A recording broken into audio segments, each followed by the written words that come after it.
and relax down. Christine is giving me mine. She's not here now. Oh, yeah, there she is. Let me see if I can.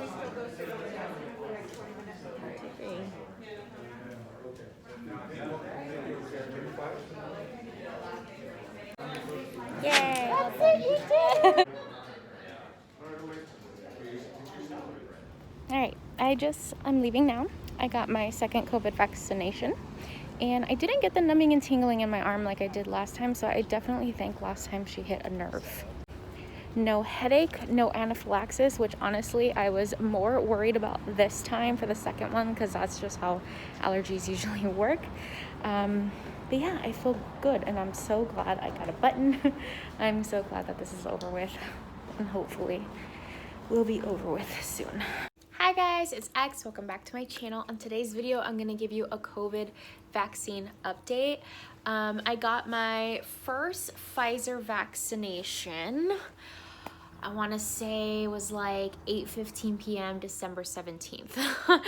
And I had no reactions to the first one. I got a little bit of numbing and not numbing, just tingling the first vaccination, arm pain for like 2 days, and then nothing since then. And then I was more worried about the second vaccination because the second one, you can develop allergies to anything and anaphylaxis. So I got the second vaccination on January 4th at 12:15 p.m.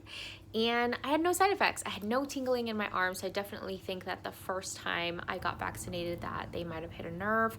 I did not have any headaches, which was surprising because I am prone to headaches. So yeah, my overall experience was really, really good. I've been very lucky. Nobody that I personally know has had any severe reaction. I did hear talk about one person that works with me that did get anaphylaxis and was treated accordingly. But that is the only one that I know of, and I don't like to go based off of word of mouth or what I saw on TV. I like to go off my experiences, and that is the whole point of me sharing my experience with the vaccination.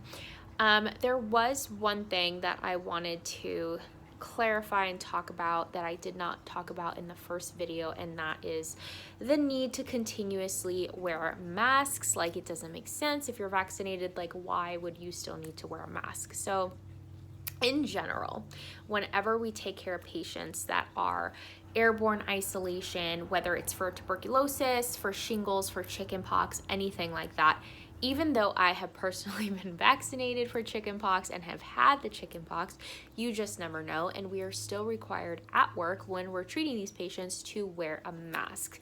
So do I find it a little silly that after I've been vaccinated for COVID that I need to continue to wear a mask? No. And the reason why is because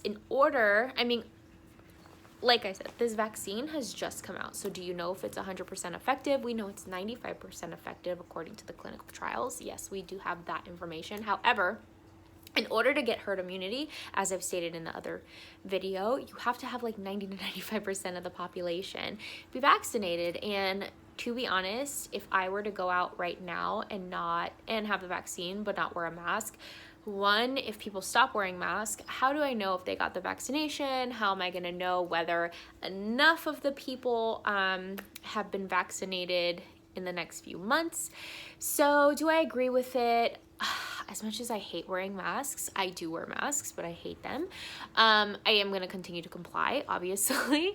And that's the reason, because I know just in general, if I were to have a patient, I'm not going to go onto a COVID floor and have this false sense of security and be like, I'm vaccinated. I'm going to go into that room and not wear a mask. No, that is just crazy. I don't agree or believe in that. Just like I've had the chickenpox, but that doesn't mean I'm going to go into a patient's room and not wear the proper PPE for the patient. So I understand people think it's a little controversial, a little stupid, but until we have that herd immunity, I don't trust going out into the public with no protection.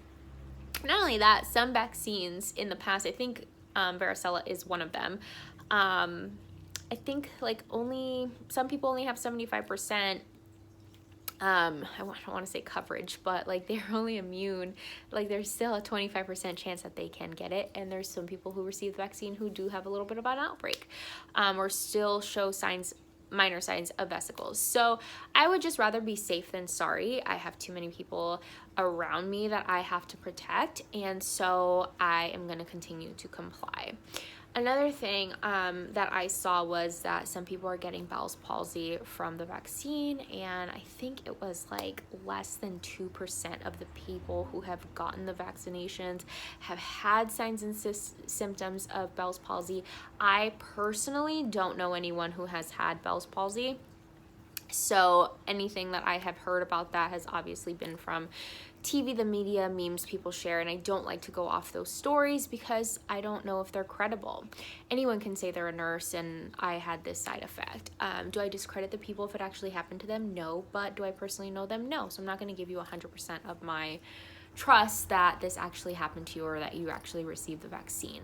But let's talk about Bell's palsy for a second. Bell's palsy is when your facial nerve becomes inflamed and there's paralysis. So it kind of look like this. And it goes away within 2 to 6 weeks. I did have a coworker who had Bell's palsy, not from a vaccine. It was years ago. She developed Bell's palsy out of nowhere, had no idea how it came about, and the treatment was Botox. She was getting Botox injections to help relieve that area. And so would I want it to happen to me? Absolutely not. I would not want it to happen to me, but I feel like compared to having ARDS and being on a ventilator and having COVID, it would be something that I would risk, and obviously have risk because I have gotten the vaccination. So that is my update. If you feel comfortable when it's your turn and the vaccine comes out, then get it. And if you don't feel comfortable, then I can understand you not wanting to put something new into your system. I just wanted to share my story like a lot of other healthcare providers have, so that you feel a little bit comfortable knowing somebody that has not that has had the vaccine but has not had any issues. And you guys, let me tell you, I remember when I was working with LAPD, my officer that was training me would call me a shit magnet, because if anything bad was gonna happen, it always happened to me. I just always happened to be the person at the wrong place at the wrong time. So I am literally shocked that if anyone got anaphylaxis, it was gonna be me, and it didn't happen to me.